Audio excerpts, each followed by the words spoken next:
So I've been out there many, many times, and I've got to tell y'all who have not yet been up here, the team that puts this together is phenomenal. I mean, they have just been every step of the way on it, organized, getting me through the morning. So can we just give a quick round of applause to the team here? Yeah.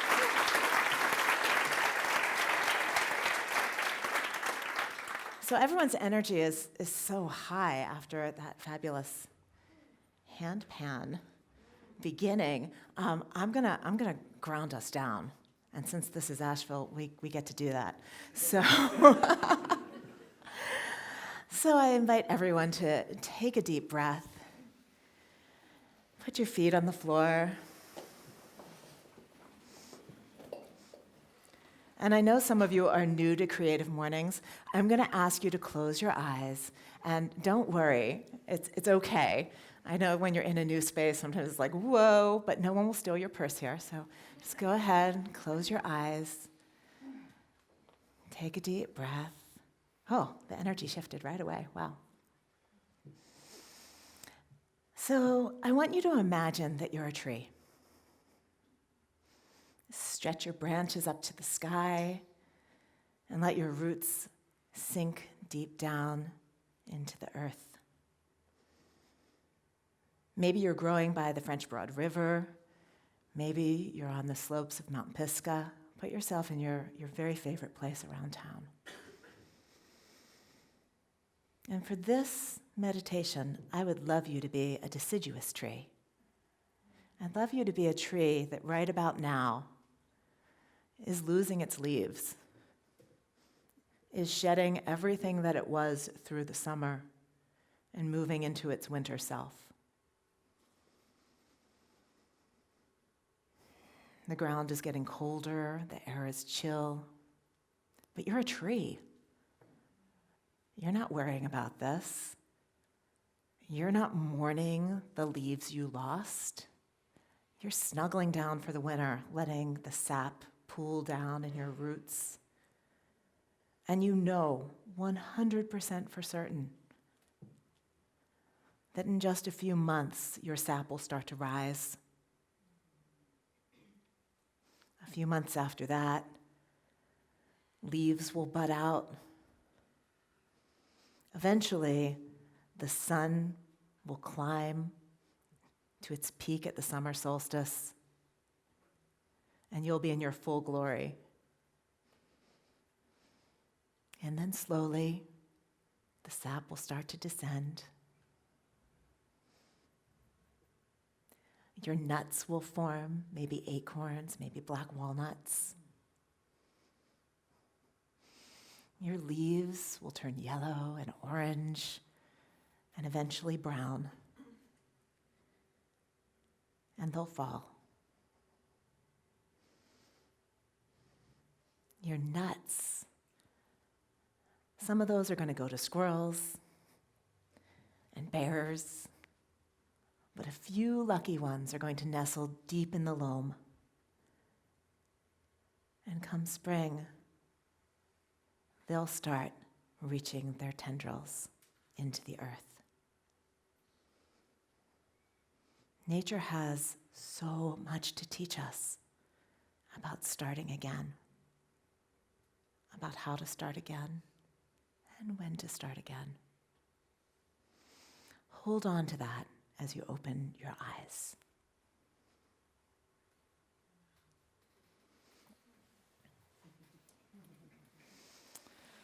Welcome back. So, most of us are told life looks like this. In fact, I remember in elementary school, we had to make timelines, right? Life starts in one place, a bunch of stuff happens, and then you die. And with this particular model, you're supposed to make stuff happen in a really linear way. Every step in your life is supposed to build on what you did before, so that you're always making things a little bit better. You're always making a little more money. You're always creating something that's being taken to the next highest gallery, right? there's not much room in this model for a restart. I'm not like most people. I think time looks more like this. I picture time as an upward climbing spiral. We're more like the trees than we think. There is plenty of room for second chances and third chances and 87th chances. We start again over and over every year. Some of us every month, maybe every day. When we start to expect this model instead of that straight line, we can let go of the idea that we have failed when we need to start again. We can let go of the shame of saying, oh, I've got to scrap this project. Every single person in this room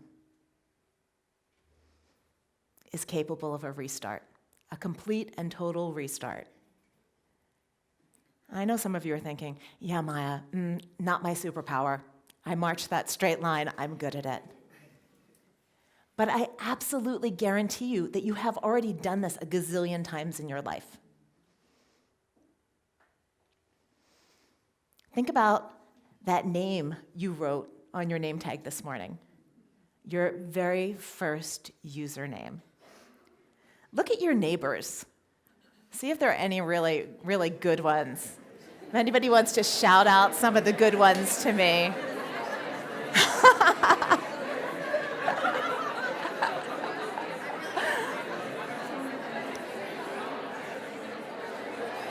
Somebody,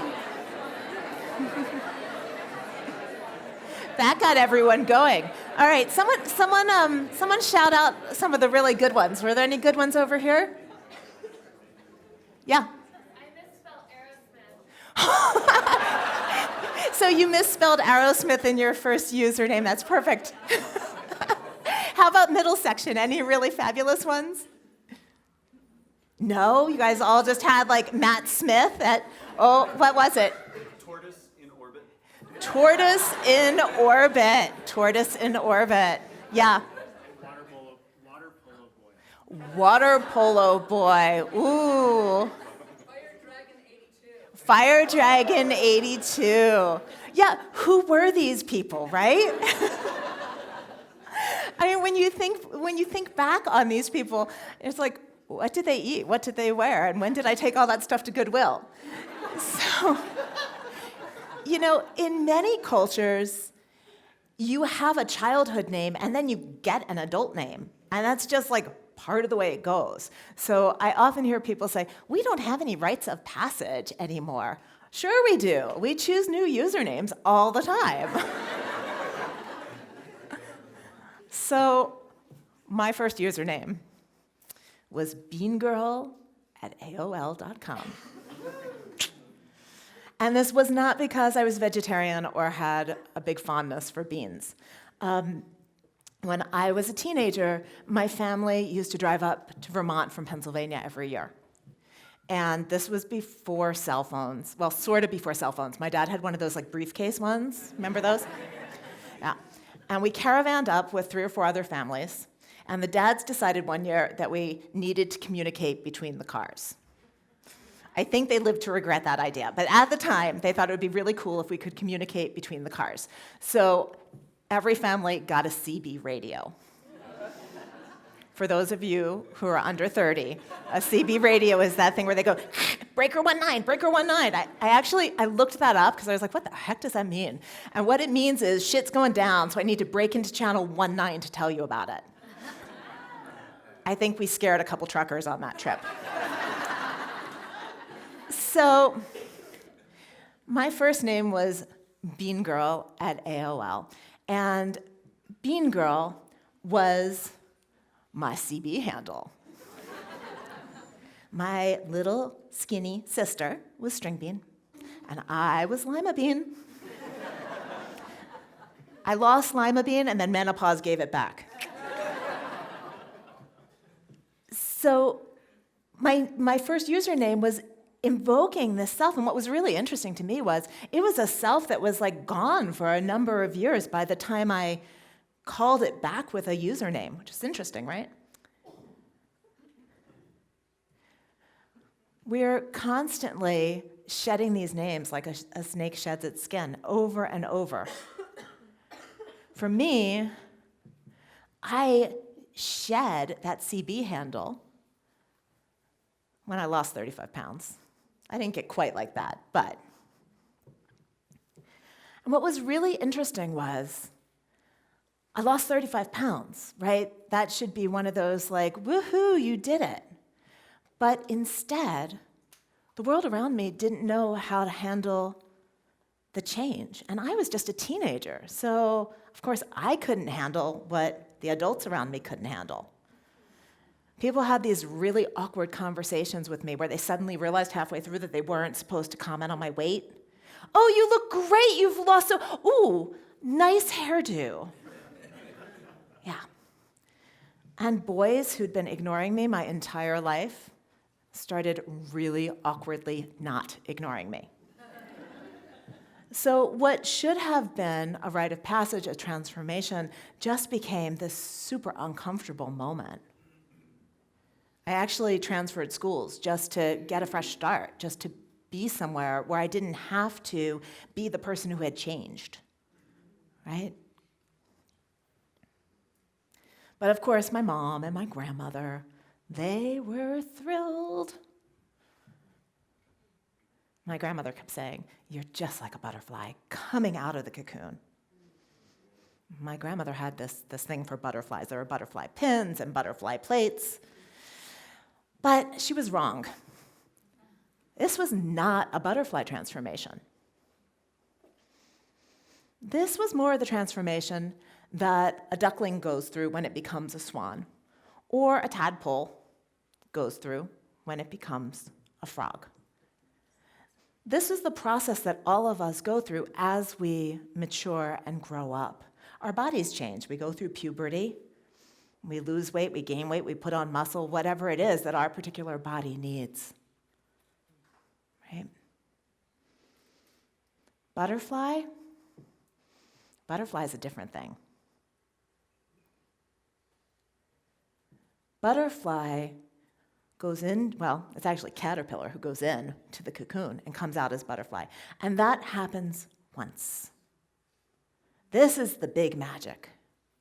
Right? This is the transformation where you reincarnate in this lifetime as something new. You get to start again. So we have these tadpole to frog changes, these duckling to swan changes. Those animals teach us about growing up, about maturing. Snake teaches us how to shed its skin. Snakes will shed their skin 2 to 4 times a year. I sometimes shed my skin 2 to 4 times a week, right? So nature has so much to teach us, but this one, this butterfly transformation, this is the big kahuna. For those of you who don't know, caterpillar crawls into the cocoon and goes completely to goo. If you cut open a cocoon, whoop, there he is again. If you cut open a cocoon, in between the caterpillar stage and the butterfly stage, there's nothing in there but DNA soup. Okay? I used to think that caterpillar went in and somehow grew some wings and popped back out again. Like, I thought it was more of that duckling to swan transition, but it's not. So maybe you're sitting here going like, yeah, that's never happened to me. I've noticed it happens for a lot of people when they're in their early 30s, so it might still be coming. I've also seen there's like this, the second coming of the butterfly, when people hit retirement age and all of a sudden, like, whoa, everything changes. So don't discount your butterfly. It might still be there. For me, it hit in my early 30s. I was 33, and I was living in a small town called Beacon, which is on the Hudson River, about an hour and a half north of New York City. And I'd been living there for about 3 years. I pretty much swore you were going to carry me out of that house in a coffin. It was my first house. It was in 1883, 1887, Sears and Roebuck Victorian. So these are old-timey kid houses. And I'd been fixing it up ever since I moved in. I'm not sure what went down there before I bought the place, but it was pretty nasty. I had 2 roommates. One was a chef, one was a gardener. My students, I was a teacher, used to joke that Laura grew it, Nancy cooked it, and I ate it, which worked really well for me. It was a good setup. So I was pretty dismayed when Nancy announced that she was moving back to New York City. And then Laura said, I think I'm going to move in with my boyfriend. And I'm like, whoa, big Victorian and just me. Okay, I can make this work. And then I got the phone call. I was teaching for a small not-for-profit in Poughkeepsie that took high school students, taught them how to use a video camera, and then my particular role was to teach them about the hero's journey. Do you guys know Joseph Campbell's hero's journey? Yeah. So I would teach them about the hero's journey so that they'd have like a timeline for their storytelling. And I got a call one evening. Hi, Maya, got some strange news. Okay. We thought we had $90,000 in the bank, but actually we have $9,000 in the bank. You're terminated immediately. I was like, wow. And I had that moment, that like, it's almost like fight, flight, freeze, where I was just like, how am I gonna pay my mortgage? How am I gonna upkeep this humongous house by myself? And I started to go into that scary mode. Like, how can I make this work? But I'd been studying shamanism, and something in the back of my head kind of went, hold on a sec. Something different is happening here. And I took a deep breath, and I looked at all the events, and there were more. I've given you the big ones. And I was like, oh, this part of my life is over. And I had that deep sense that I could go willingly, or I could go kicking and screaming, but the end result was going to be exactly the same. So I decided to go willingly. I put my house on the market, and I started dismantling what I thought was my forever life.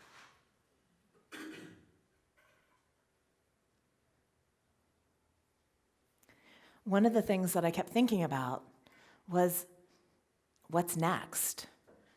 And that kind of like, nature abhors a vacuum. So if I just leave this vast opening, anything could come in. I better be a little more intentional about this.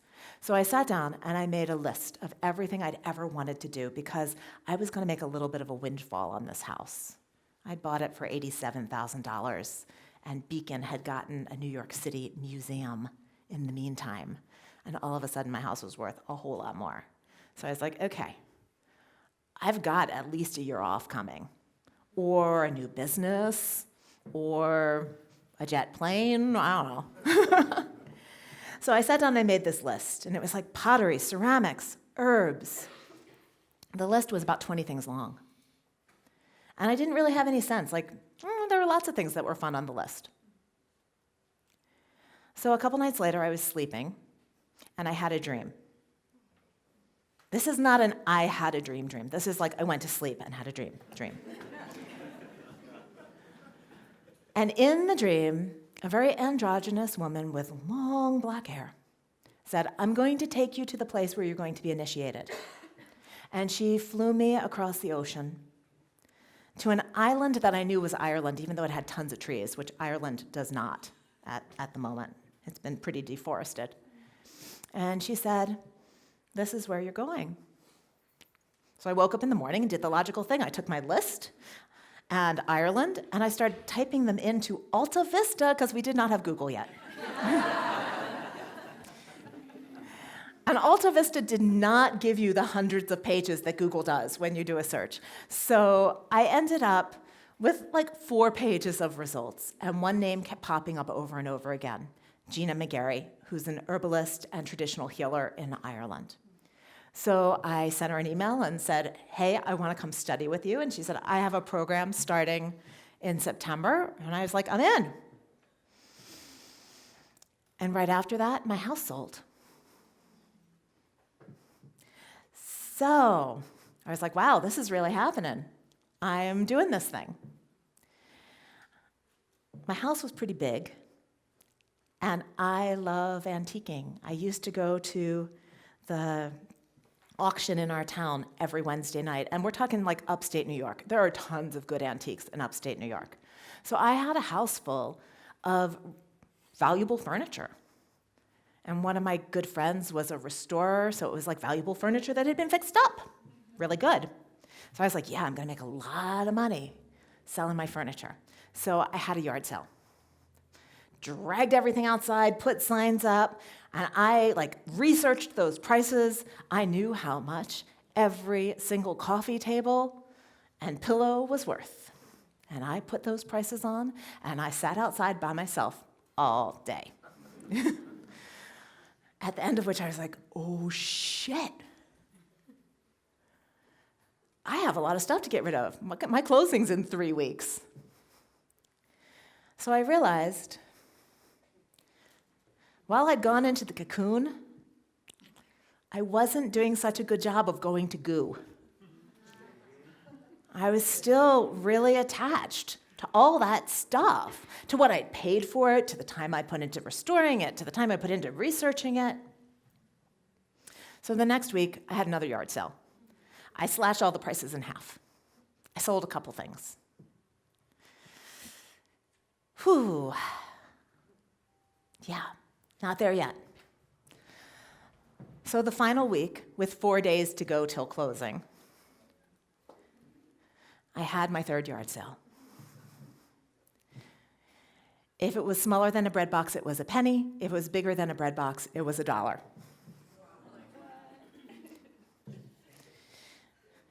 $800 antiques. And if people really liked it and were hesitating, I would just give it to them.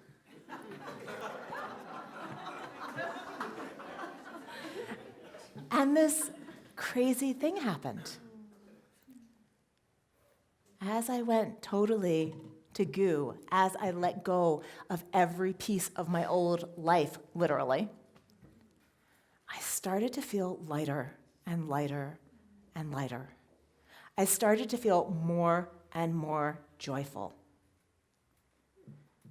Now, the people around me, they were still, wrong direction. They were still in linear time. They were getting pretty panicky about this irresponsible thing I was doing. You've been working for years to become a teacher. Your resume is going to look like crap when this is over. You are in your early 30s. It is time to be responsible and start saving for retirement. Yeah. But something in me sensed that there was a different timeline. Something in me knew that this restart was a gift. It was something that we humans get to do if we allow ourselves. Think about it. What incarnation are you on? Are you still in your first? In your second? How many times have you climbed up that upward climbing spiral? How many times will you? Humans, we're not so good at change. We're not so good at the restart. But nature, she's got this. So, close your eyes.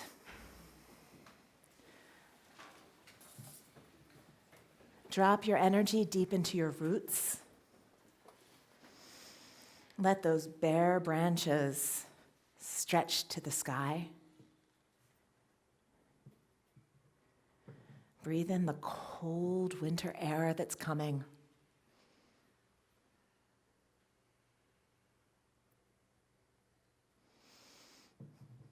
Humans are not so good at change, but you're a tree and you've got this. When you're ready, bring that tree self back into the room and open your eyes. Thank you.